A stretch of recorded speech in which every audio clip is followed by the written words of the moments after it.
Persephone's Power. There's a couple updates that I want to give you all before we start today's first episode of a new series.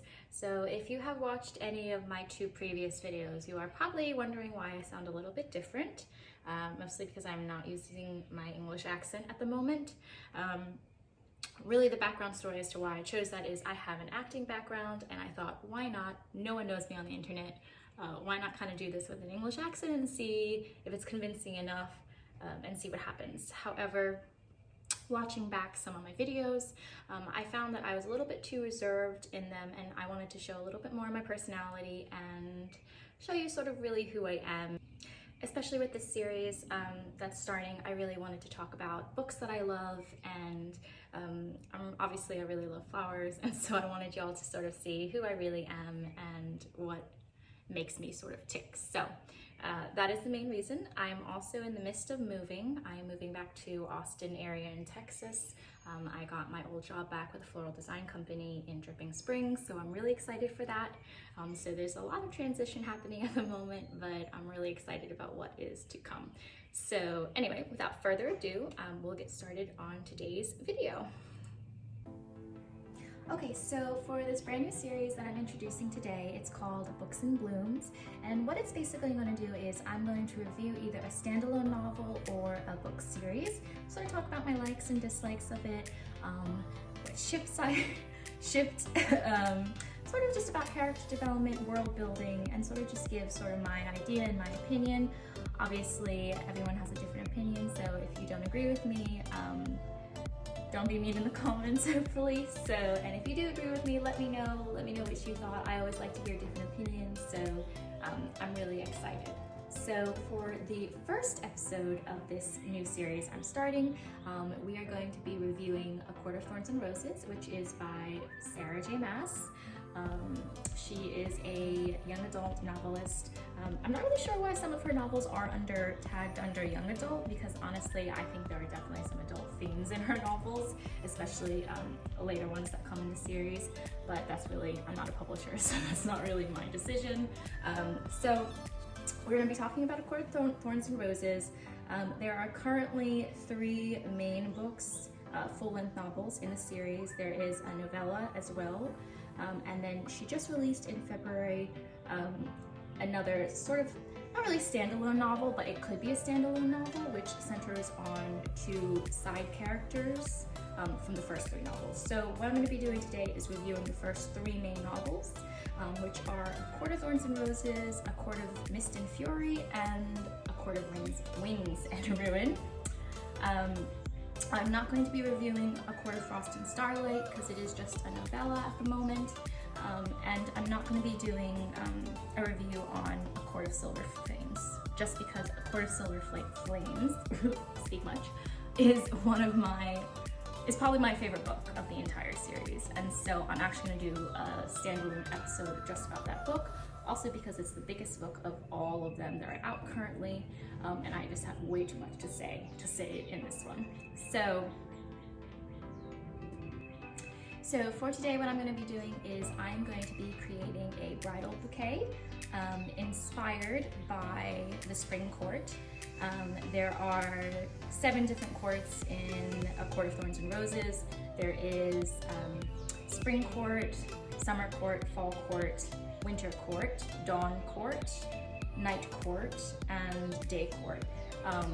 One of the things that I'll get into later once I really start designing is talking about the world building and how great she is with that. So without further ado, let's get started on some of the mechanics for the florals. So what I have here is I have some chicken wire. What I'm going to do is basically the chicken wire, what it actually looks like is just this. You can get this at Lowe's or really anywhere. And so what I'll do is I'll wrap it around sort of to the size that I want, and try to keep it over the holes. And then what we'll do is with the ends here, I'll actually loop them around so that it becomes more secure, and so that all of my blooms will have sort of a place to go, and I know that they're actually where they're supposed to be. So we'll do this here. I think I'm probably going to speed this up in my editing process, but we'll see. Maybe not. So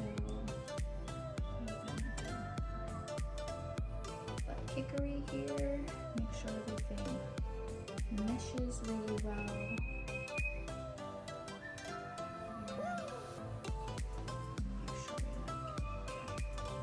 Okay, so the final sort of looks like this little oval right here.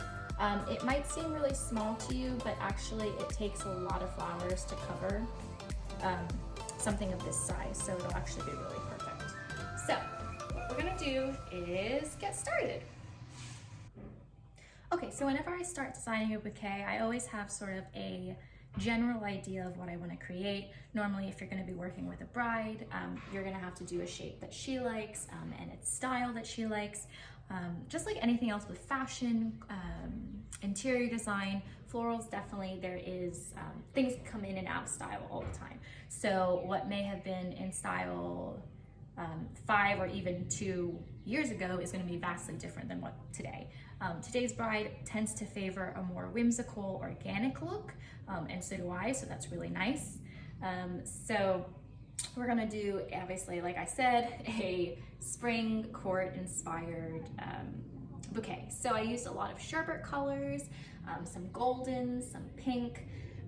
I also spray painted some fern that you can see here, gold, just because it is High Lords in the book, so obviously they'd have a little bit of extra glamour in their bouquet. So this is totally from my own design.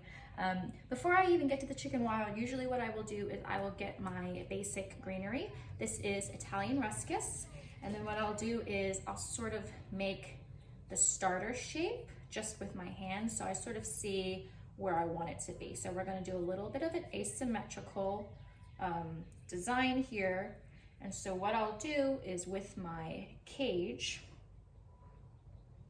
I will put these through so that way I know exactly what I want to do with them. So I know that they look right. And so what we're gonna do is, and so this video is, if you watched any of my previous ones, it's gonna be a little bit different because I really do have to talk as I'm going along. Before I did just sort of a fast forward to show you what it looks like. But I find with bouquets, bridal bouquets, it's really important that I be able to sort of talk through it and explain sort of what I'm doing. The other really great thing about this is when you're doing it yourself, DIY, which I love a good DIY, if you don't like where you place something, I mean, just take it out and put it somewhere else. I mean, there's no wrong or right way of doing it. And so as long as you like the finished product, or if you're a floral designer, as long as your bride likes the final product, I say usually you're pretty okay just sort of going with it and letting sort of seeing what happens. So one of the things with me is that it's always a little bit nerve-wracking doing a bridal bouquet because I have the general idea, like I said, but sometimes I'm not sure how it will actually turn out. Big bouquets are all the rage right now. I don't have anything particularly wrong against big bouquets, but when you have a petite bride, sometimes it can be a little bit overwhelming if the flowers are too big. So just be really sort of careful and cognizant of that, and then see what you can do. And don't worry about your stems being too long. You can always sort of change them, so it's not like a big deal. Anyway, so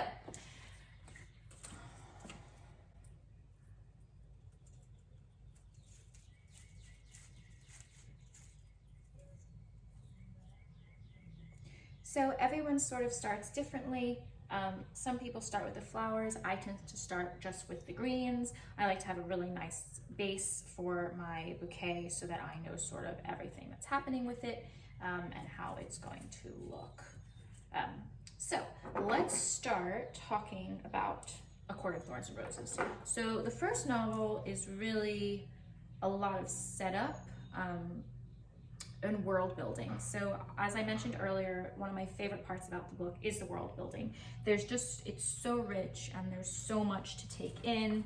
I'm also really excited that Sarah J. Maas said that she would possibly be writing future novels set in different courts, which is really exciting because the first, well, not the first book, novel, but the second one, A Court of Mist and Fury, really takes place mostly in the Night Court.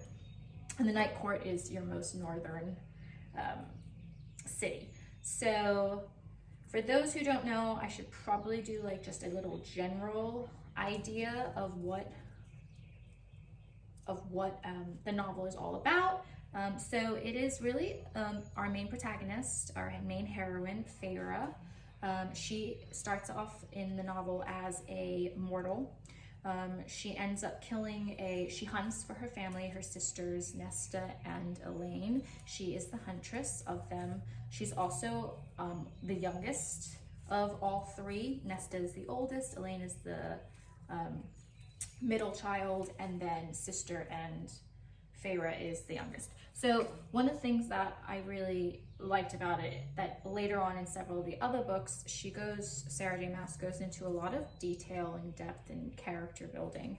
And so everyone has a really well-developed character, and there's never just one character that seems to be wholly good or wholly bad, which I think is really reminiscent of real life, because obviously there are people who have maybe a little bit more good in them and a little bit more of a darker side, so to speak. So I really enjoyed that, and that not all the sisters are portrayed, or even the main character is portrayed as a perfect angel. So getting back to the florals for a moment. So what I'm going to start doing is, now that I have just a general idea of the base, I can start putting in a flower here. So what we'll do is we'll start out with some flower base. What I'm using right now is called a garden rose. They're a little bit more expensive than your typical average supermarket roses, so definitely know that this is going to be a more expensive bouquet than what I had previously done for other arrangements that I've made previously here before. So there's definitely just sort of know that it is a more expensive bloom. So, but this is really nice golden hue. Also, one of the things I don't think I ever mentioned in my two previous videos is that the rule of threes. And so I find that things that are in threes or in uneven numbers, just in design wise and also in interior design as well, tend to look better. So I will usually start, especially with blooms, if I'm not 100% sure how I'm going to do something, it will start off with the rule of threes. So here we are. The other thing is that you really want to have a mirror to look at so you can see what it actually ends up looking at, like from the front, because obviously with a bridal bouquet, unlike with an arrangement and such, most of what you're going to see on the bridal bouquet is going to be in front of you. So you do obviously need the back to look beautiful if you don't want the mechanics to be unattractive in the back, but it's not as big a deal as, say, some other arrangements that I've done in the past. So anyway, back to the novel. So she kills this wolf, and she ends up a fairy from one of the fairy realms comes and demands to know who killed the wolf. Feyre, she sort of says, it was me. What do I need to do now? How can I repay you for the loss of your fairy's life? Because the wolf is actually a fairy. It's not really a full-blown wolf. It's a shapeshifter. So basically, Feyre has to go and live in the fairy lands now because of a treaty that was between the human realm and the fairy realm. And so she tries to tell her sister, gives her sister sort of almost like a crash course in hunting and sort of what to do and how to survive. She is trying to protect her family as best as she knows how. So, I mean, I can't really fault that at all, nor would I want to. So the other thing with floral design is that there's a million different ways to do something, and so you might have a very different design idea than I do. It's not a big deal, and so what you might like and what someone else might like is not going to be the same thing. So we're going to tuck these down in here, bring this beautiful rose out a little bit more.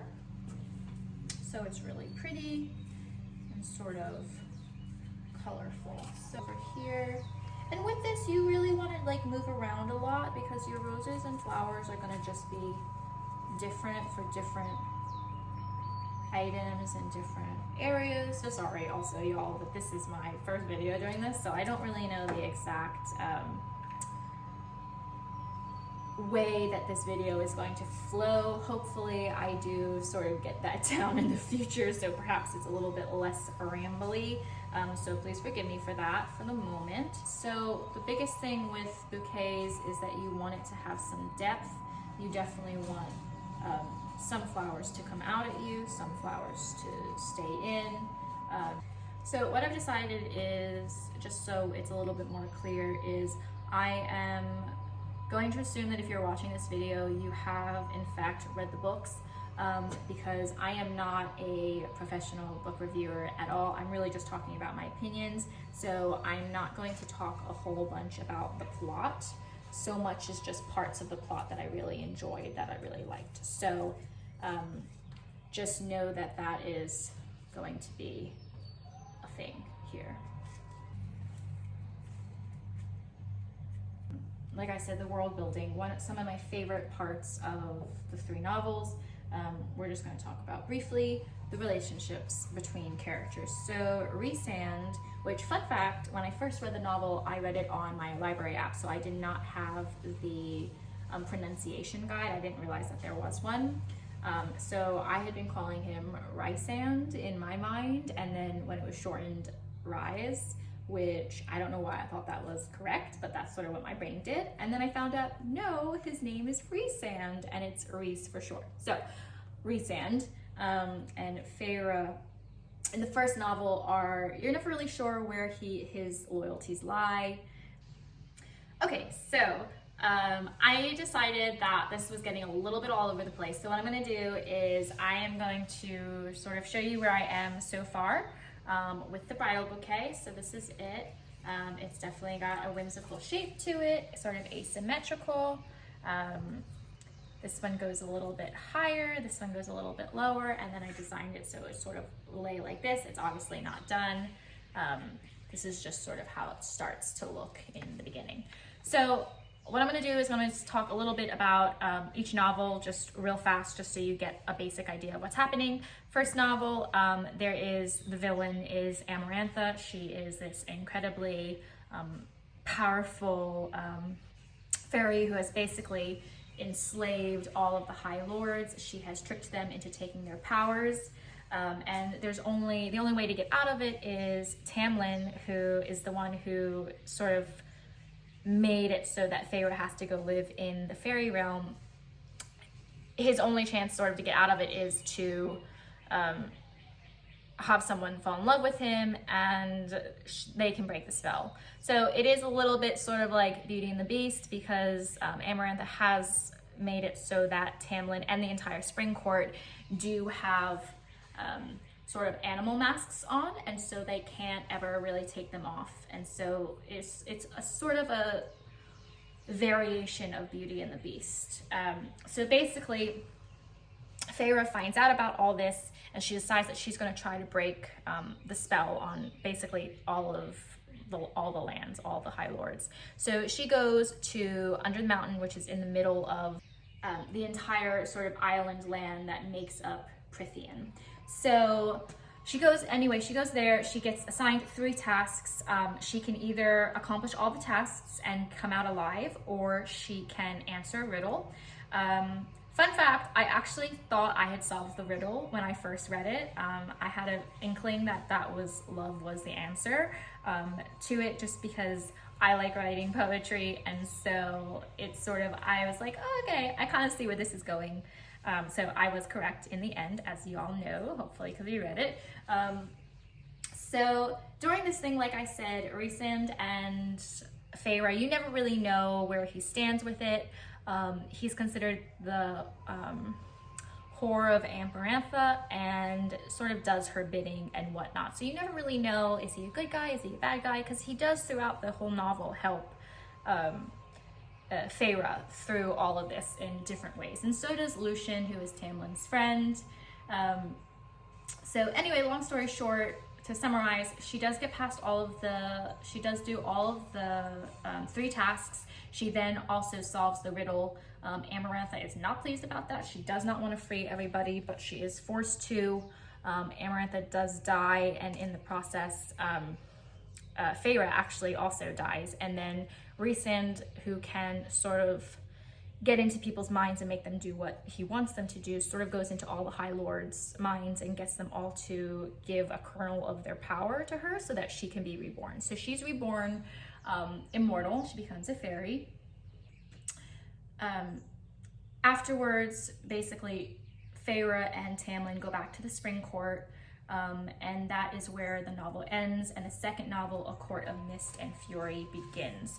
So in this novel, what happens is it starts out, Tamlin's being really overprotective, sort of locks Feyre up, doesn't really let her explore or grow, doesn't really care, or is too broken to care and understand what she's suffering from. So anyway, I forgot one of the most important parts is that Feyre and Rhysand made a deal that in exchange for him healing her arm, she would live for a week every month with him. And for the first 3 months, he doesn't come and claim his the promise, the deal that they made, because he thinks she's sort of, for whatever reason, you don't really find out until much later in the book, but he doesn't anyway. And so Tamlin and Feyre are engaged.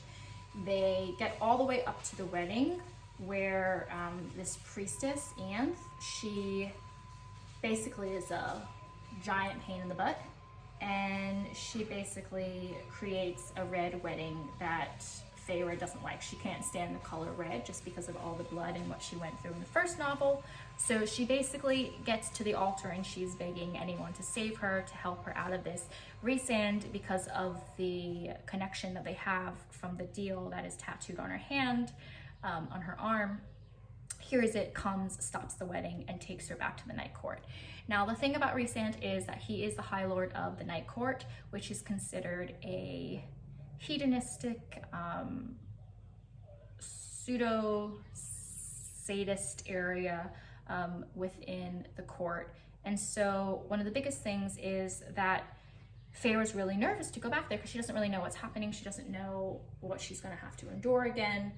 Amarantha had modeled Under the Mountain in the first novel based off of his court. She ends up going, ends up meeting his friends, finds out that he's not a bad guy. He's actually one of the good ones.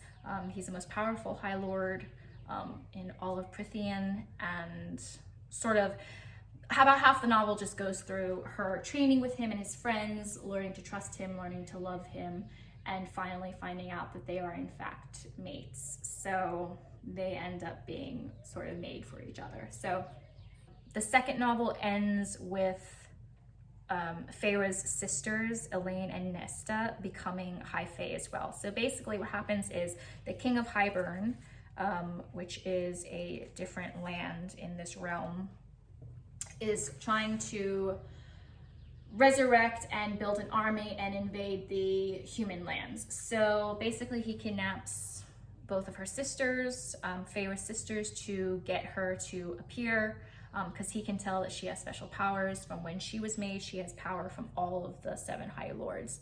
So Nesta and Elaine become High Fae, and through it all, Tamlin actually helped make that happen.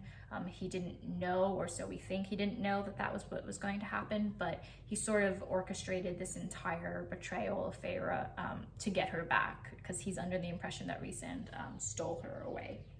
She ends up pretending that she broke whatever mind control Rhysand had on her, and she goes back to the Spring Court at the end of the novel. A Court of Wings and Ruin, which is the 3rd book and the last of the series that really mainly focuses on Rhysand and Feyre, is the culmination of the war between Hybern and all 7 lords, Prythian. So obviously, spoiler alert, yes, they win. they win the war. A lot of things happen that I'm not going to go into. Just I highly recommend you either check out someone else's channel who goes into it real in depth, or you read the novels because they're just really good. So now we're going to get back to the flowers. So this is what it looks like currently. So now that I've gone over some of the basis of the novels, we're just going to talk a little bit more about the flowers. So I have a really good base here. This is what it looks like. We're going to add some accent flowers now because I really just sort of want to see how it's shaping up to look.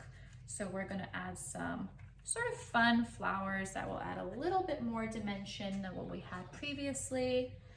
These are called scabiosa. They're super fun. Super playful.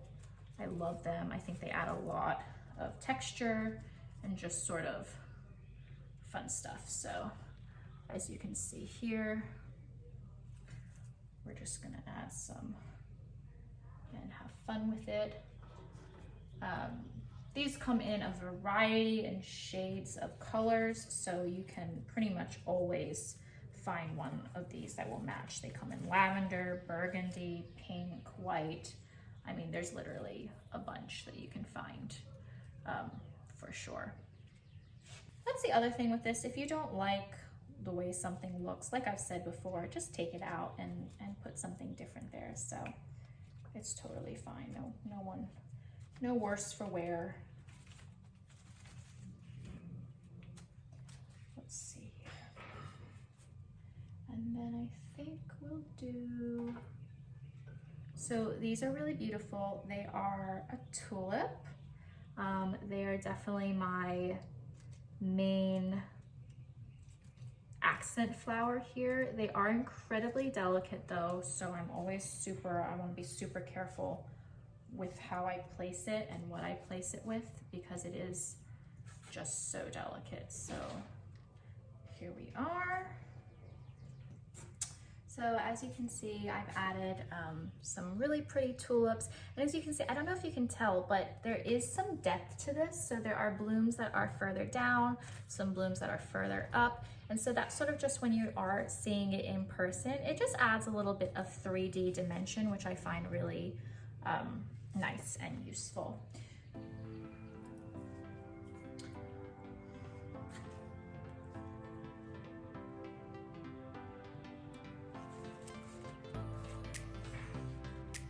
So back to the review. One of my favorite parts about it was the relationships. Rhysand and Feyre, I shipped them way early in the first novel. I had this inkling that there was definitely a reason why he was so nice to her and trying to save her. It couldn't have just been for nothing. So I definitely thought that was a thing. And when I finally read the second novel, I was excited because I was like, oh yeah, you were right. You had it completely right. So that was really fun. Let's see if I can get this one pretty full. This rose here. Feyre and Rhysand, they have a really fun relationship, especially in the first 3 novels. I really like Rhysand. I'll talk about when I finally do the On a Court of Silver Flames, sort of my feelings about that, because I definitely have different ideas about that one, about Rhysand in that novel as opposed to the first 3. So it'll be a little bit different of an opinion, but it's still there. A Court of Mist and Fury was probably my favorite book of the first 3 that came out, where Rhysand and Feyre are basically the main protagonists, the main couple. I really just loved when she was getting to know the inner circle, Amren, Mor, Cassian, and Azriel. It was just really nice to see her sort of coming out of her shell and to see how she interacted with other people. So I really enjoyed that part of the story. I really enjoyed their sort of friendly flirting and bantering between the 2 of them. Basically, they were sexting by quill and ink. It was just really interesting to learn about this whole other court, because we had spent so much time in the spring court and now we're at the night court. And of course there is the Hewn City, which if you've read the novels you know about. The Court of Nightmares and the Court of Dreams. So back to the flowers. So what I'm gonna do now is I think I'm gonna add some Queen Anne's lace. I think this will add a little bit of movement, which I think this may need because it's kind of stuck. A lot of it is sort of put together. So see, it adds just a little bit of extra oomph, extra fun. And I just want to make sure we don't lose this in the action. So this is what it looks like currently. The other thing we're gonna add is some Lisianthus. I have some yellow Lisianthus. This is another really good one if you want to just add some movement to whatever you're doing, and it'll make it sort of add a little bit of 3D quality to your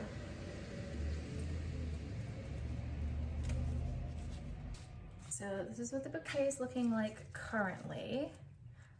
It's not done yet, so we still have a lot more that we have to do with it, but I think it's doing quite nicely. I add some of the spray painted golden fern piece. So we're gonna put one back here.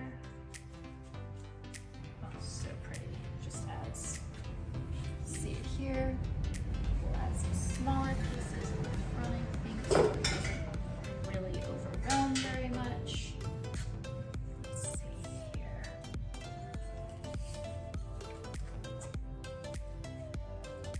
So I think that would be really pretty. So let's see if we can get it. I think we'll look, oh yeah, look at that. Just adds, I don't know if you can see it, but it just adds so much just extra prettiness, sort of just luxury, I think. Really looks really beautiful. I'm really happy with it, so. Okay, so definitely needed some short pieces, which I had a feeling I might need, so I cut some shorter ones. And this way I can sort of just put them in where I want them and just have them sort of splay in, especially because they are spray painted, so I don't actually need water to make them work.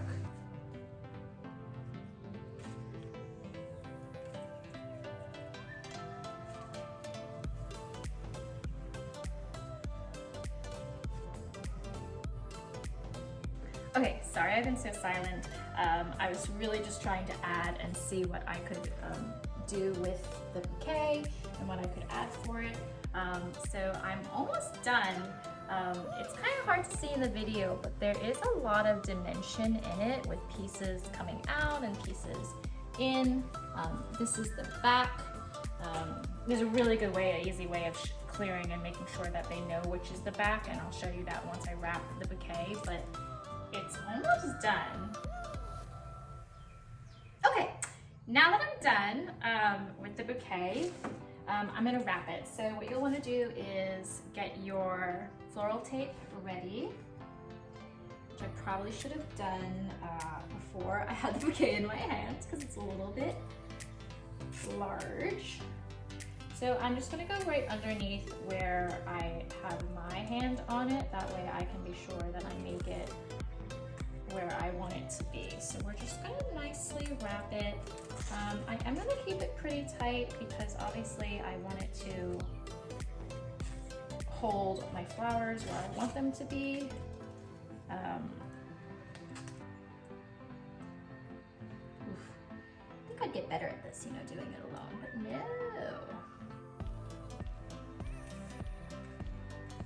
What I'm gonna do is I'm gonna cut some of these bottom stems.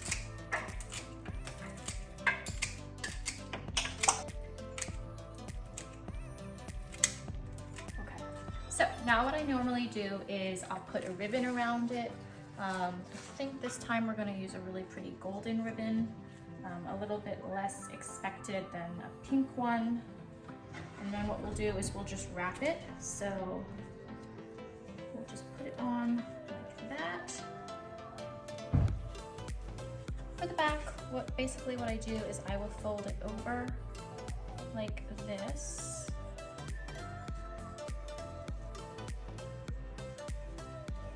sure it can't be seen. Okay, so now that I have the back like this, what I'll do is with some bouquet pins, I will simply pin right down here. I tend to do 3. 3 is my lucky number, so it'll look like that in the back. And that way when you have your bride, you can tell her how you want her to hold the bouquet. But here's the finished product, and I will do a little close-up shot of that in a moment. Okay everyone, this is the final product. I did do one little tweak. I got rid of one of the green Italian ruscus pieces that was on the side. I thought it was looking a little bit too alien, so I took that off. But here we are, this is the finished product. You would hold it sort of like this, down below, and then you can see as I move it a little bit closer, you can see the gold fern, and sort of more of the depth of what is here. So you have these that pop out, and then these that go inside. And of course it is a little bit asymmetrical, so I would recommend holding it like this. So I'm sorry that this is a little bit jumping all over the place. I know, definitely a learning curve when I'm trying to talk about a book and do this. It's sort of doing it at, I guess, my multitasking only goes so far. So, but I hope you enjoyed it anyway. This is really easy to recreate and sort of just tweak the design for what you enjoy and like. Easy enough to do, and then you do end up with a really pretty bouquet at the end. So like always, if you liked this video, please like and subscribe. Always appreciated, and I hope you all enjoyed a lot because I enjoyed making it. Bye.